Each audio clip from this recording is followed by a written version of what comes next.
There are less homes on the market today than there were last year, and prices are higher than they were last year, even with mortgage rates above 7%. Supply remains the big issue in America. Also, the Fed hiked the federal funds rate again last week, and many buyers are expecting that they're going to hike rates again in the fall, which is causing them to want to buy now rather than wait and see if rates go even higher later in the year, which in the short term will probably hurt supply even further if a lot of buyers think they need to buy right now. This is the 12th straight week of mortgage rates around 7%. That's 3 months. Yet buyers are still eating up the limited supply and inventory is not climbing. But what does all of this mean for the Dallas real estate market? My name is Michael. I'm a real estate agent here in the Dallas area, and every Monday I give you a weekly update covering all of Dallas and Collin counties. We're looking at trends, which cities and zip codes are the hottest if you may be looking to sell your property for top dollar, as well as which cities and zip codes are the coolest if you may be a buyer or investor looking for a deal. We're also tracking mortgage rates as well as mortgage purchase applications, as that's our best leading indicator to what demand will look like 30 to 90 days from now. We're looking at things like median list price, days on market, how many homes are having price decreases, and of course inventory. And if you stick around until the end, is my favorite part. I do a top 10 rank chart of the hottest and coolest both cities and zip codes in Dallas and Collin counties. If this sounds like something you're into, make sure to hit the subscribe button. And if you're looking to make a move in the Dallas area, whether it's next week or next year, I'd love to connect. I've helped every one of these yellow dots find their little piece of Texas, and I'd love to help you too. Just call, text, or shoot me an email. All that is in the description below. Okay, today is July 31st. Let's see what the data is telling us. And if this is an old video, you can click here, and this playlist should take you to the most recent market update. Okay, I want to start this week by talking about the housing inventory, since that seems to be the biggest issue. Okay, so we've been looking at this chart the past few weeks. This is nationwide data. Everything I'm about to tell you is nationwide, but you can see what inventory historically looked like. It was declining for a few years, but it had kind of flattened out here from 2017 to 2020. This is the good, healthy range we need to be into, and down here is where we are now. What's important to note, these black dots each delineate 1 year, so you can see this was last year, and we're obviously lower this year. You can also see that in this chart, where the black line is this year, the green line is last year. The big concern that we've been having is last year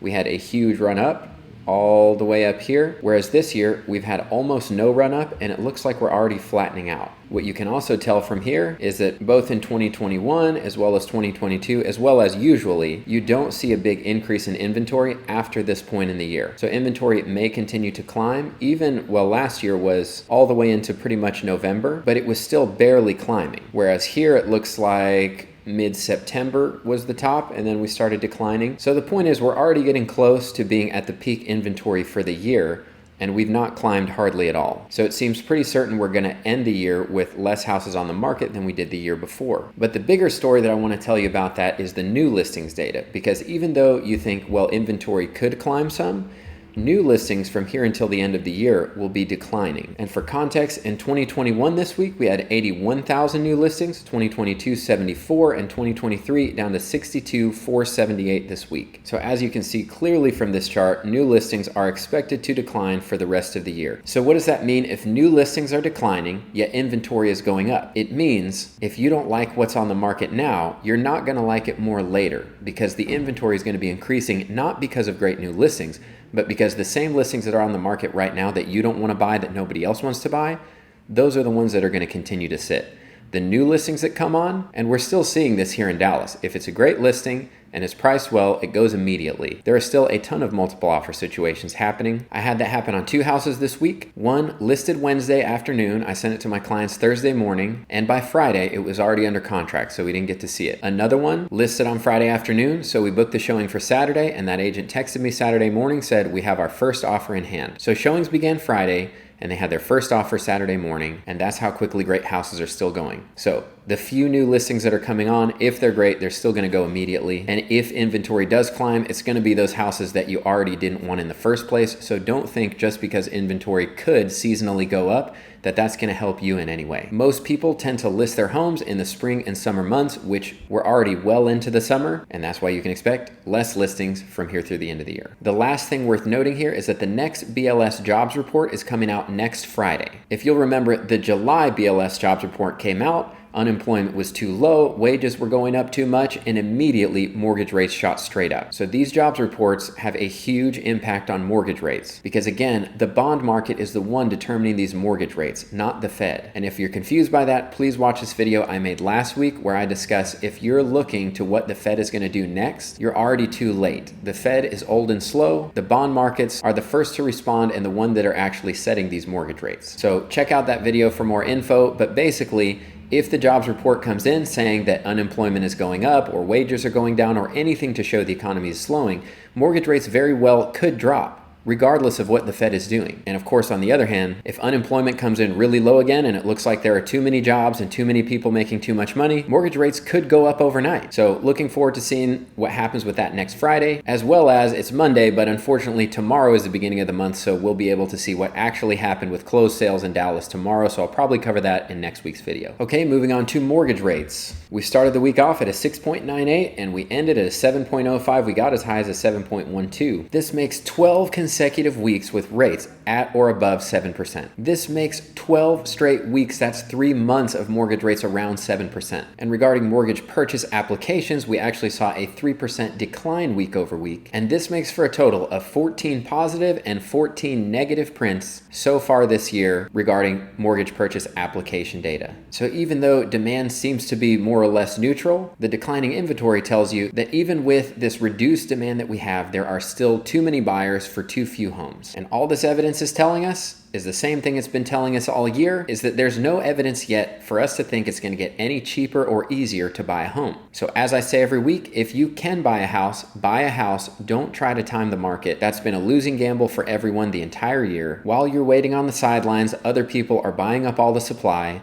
and it's very likely you're going to have to buy either at a higher price or at a much worse rate, both of which would be a huge loss compared to buying now. And if you're still on the fence about whether or not now is a good time to buy, please watch this video. Okay, very quickly, I wanted to tell you the MLS data. In Dallas County, we had 355 sales close in the last 7 days. That's only 2 less than last week. We had 451 new listings in the last 7 days. That's 13 more than last week. And 119 of the homes that closed were immediate sales. That means they sold within the first week. That's only 2 less than the previous week, so almost no change week over week. And if we look at Collin County, we had 285 closed sales. That's 22 more closed than the previous week. We had 333 new listings, and that's 1 less listing than the previous week. And 60 of the sales that happened were immediate sales. That's up 4 from the previous week. Okay, let's move on to the housing data. Okay, if you've ever watched any of my videos, you know that this is what I like to look at. It's the market action index. It is this one easy to read graphic that takes into account all of this information, puts it to a nice easy number. We're at a 53, which is a strong seller's market. Like I said, we're 3 months into 7% rates, and we were up here around the 56s, and we've gone down to about a 53. So not a huge decline considering 3 months of 7% rates. Median list price is still holding strong that entire time. Median days on market is still in a normal, healthy range. The number of homes having price decreases does look to have been climbing, but that's expected. Remember, from here until probably October, we expect to see more inventory, growing inventory, but you have to understand those houses that are sitting are the ones that people don't want. So it makes perfect sense that as more homes are sitting longer and they're undesirable, those homes are going to be having price drops. So don't be fooled by this number and thinking the market is crashing. And the very sad number here is inventory. So I want to zoom in on this. If we look at the 7-day average, inventory has not been growing at all. We need it to be doing this right now. So this point is where we were last year. So you can see every week we're having a big jump all year. Now every week we're flat, which means, as you can see here, from this point, we had a little dip, and then we barely came above it in October for our seasonal inventory high, which means that there is no expectation that from here this number is going to get much higher for the rest of the year. Sadly, we would have needed that to happen in the spring and summer market when more people are listing their homes. But again, I'm just telling you, don't expect it to get any easier to buy a home. Even if there's going to be more inventory, it's going to be the inventory that people don't want. So not much of a change to see here. We're still in a strong seller's market. The market is pretty much frozen around 7% rates. It's just kind of a race to the bottom with the amount of people willing to buy homes and the amount of inventory, and so far the demand is still just too high for the low inventory. Okay, moving on to Collin County. As Collin County is a secondary market to Dallas, we can see that reflected here in that their market action index has dropped from a 52 down to a 48. But you have to remember, a lot of Collin County is like very small cities, whereas Dallas is more like they have a lot of established cities, so a lot of hotter markets.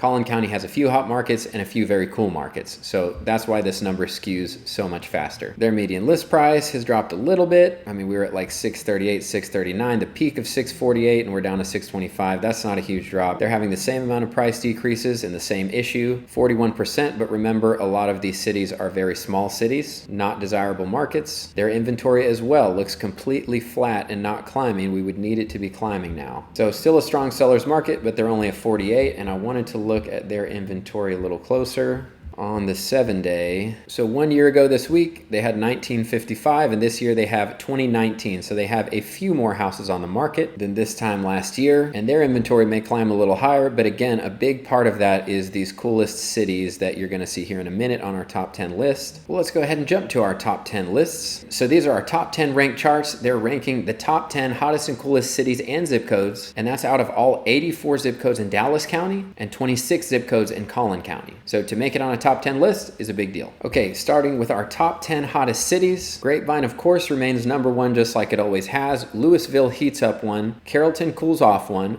Balch Springs heats up two.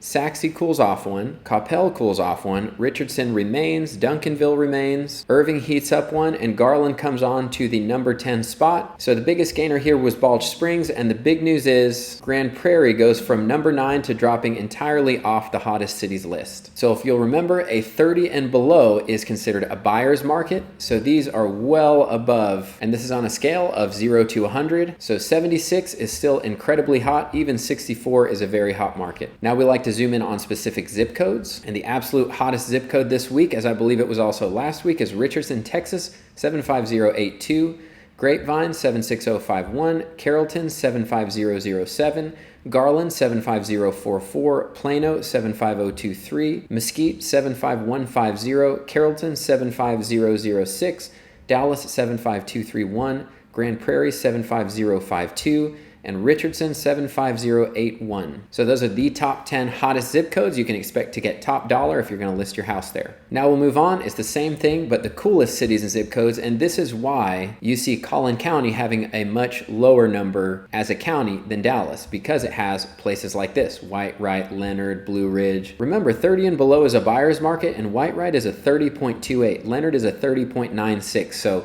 these cities that are nearly buyer's markets are pulling down Collin County. That's why you see that. That's what I was trying to explain earlier. So starting with the coolest cities list, Whitewright cools off one into the absolute coolest city in all of Dallas and Collin County, followed by Leonard heating up one, Blue Ridge cooled off one, Ferris heats up one, Sunnyvale remains, Royce City cools off one, Prosper heats up one, Rockwall remains, Red Oak jumps onto the list at numbers 9, Farmersville holds the number 10 spot, and the big news here is that Salina actually jumps from number 9 last week off the list entirely. So Salina has heated up and jumped off the coolest cities list. So congratulations, Salina. Now let's look at the zip codes. The absolute coolest, of course, is Whitewright 75491, Leonard 75452, Blue Ridge 75424, Dallas 75219, Dallas 75203, Ferris 75125, Dallas 75208, Sunnyvale 75182, Grand Prairie 75054, and Dallas 75209. Although remember, the 40s are still firmly a seller's market, but these, as we discussed, are nearly a buyer's market. Now looking at specific city inventory, we can see Dallas didn't go up at all. McKinney had a small tick up, Plano small tick down, Frisco about flat, Prosper flat, Royce City small tick up, Rockwall tick down, Garland down, Wiley completely flat, and Allen completely, well, Allen actually went down a little. So as we've discussed several times, not great news on the inventory front. Things appear to have stopped going up, and in some places are starting to go down. Well, that's it for this week. Thank you guys for watching. As always, leave any feedback in the comments. And if you're looking to buy or sell in the Dallas area, whether it's next week or next year, I'd love to connect. Just call, text, or shoot me an email. Thank you for watching. I'll see you in the next video.